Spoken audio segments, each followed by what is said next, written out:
बिहार की सियासत का सबसे बड़ा पन्ना आज पलट गया है।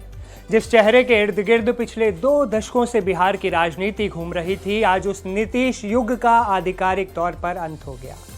मुख्यमंत्री नीतीश कुमार ने अपने पद से इस्तीफा दे दिया। पटना के लोक भवन से निकलकर जब नीतीश कुमार राजभवन पहुंचे और राज्यपाल को अपना इस्तीफा सौंपा, तो ये सिर्फ एक सरकार का गिरना नहीं था, बल्कि बिहार की राजनीति के एक बड़े अध्याय का समापन था। इस्तीफा देने के बाद नीतीश कुमार ने बिहार की जनता के नाम एक बेहद भावुक खत लिखा है। उन्होंने लिखा, हमने इतने सालों तक लगातार लोगों की सेवा की है और अब हमने तय किया है कि हम मुख्यमंत्री का पद छोड़ देंगे। नीतीश कुमार का 4 दशकों का राजनीतिक सफर और करीब 20 साल तक बिहार की कमान संभालना, ये एक ऐसी विरासत है जिसे नजरअंदाज करना नामुमकिन है। नीतीश कुमार के इस्तीफे के साथ ही बिहार में एक नई सुबह की आहट सुनाई देने लगी। भारतीय जनता पार्टी के प्रदेश कार्यालय में आज दिवाली जैसा माहौल है। फूलों से सजे दफ्तर और कार्यकर्ताओं के जोश के बीच बीजेपी विधायक दल की बैठक होती है। इस बैठक में एक बड़ा और ऐतिहासिक फैसला लिया जाता है।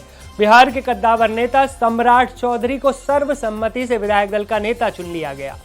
सम्राट चौधरी के नाम का प्रस्ताव वरिष्ठ नेता विजय कुमार सिन्हा ने रखा, जिसे सभी विधायकों ने एक सुर में स्वीकार किया। इस फैसले के साथ ही अब यह साफ हो गया है कि सम्राट चौधरी बिहार के नए मुख्यमंत्री बनने जा रहे हैं।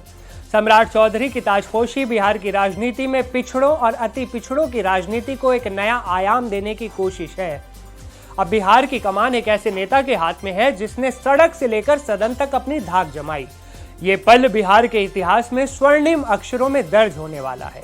ये पहली बार है जब बिहार में भारतीय जनता पार्टी के नेतृत्व में सरकार बनने वाली है। अब तक बीजेपी ने हमेशा बड़े भाई या छोटे भाई की भूमिका निभाई थी, लेकिन पहली बार मुख्यमंत्री का पद बीजेपी के खाते में आया है। पिछले साल नवंबर में हुए विधानसभा चुनाव में एनडीए को बहुमत मिला, लेकिन तब नीतीश कुमार के नेतृत्व में सरकार बनी थी। मगर अब समीकरण बदल चुके हैं। नीतीश कुमार का सक्रिय राजनीति से पीछे हटना या पद छोड़ना बिहार में बीजेपी के लिए वो मौका है जिसका इंतजार पार्टी दशकों से कर रही थी। सम्राट चौधरी के सामने अब चुनौतियों का पहाड़ भी है। बिहार की जनता की उम्मीदें, विकास की रफ्तार और गठबंधन को साथ लेकर चलने की जिम्मेदारी, ये सब अब उनके कंधों पर है।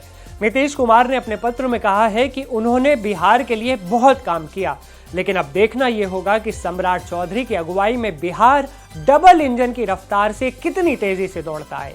पटना की गलियों में आज सिर्फ एक ही चर्चा है, क्या सम्राट चौधरी बिहार को उस ऊंचाई पर ले जा पाएंगे जिसका सपना प्रदेश देख रहा है। बिहार में सत्ता का ये परिवर्तन सिर्फ चेहरे का बदलाव नहीं है, बल्कि ये एक नई विचारधारा और नई कार्यशैली की शुरुआत है। आपको क्या लगता है, क्या होगा बिहार में? कमेंट में जरूर शेयर कीजिएगा। इस वीडियो में फिलहाल इतना ही। मैं सीमा आपसे विदा लेता हूँ। फिर मिलूंगा एक नए वीडियो में एक नए अपडेट के साथ। तब तक देखते रहिए एनडीटीवी इंडिया।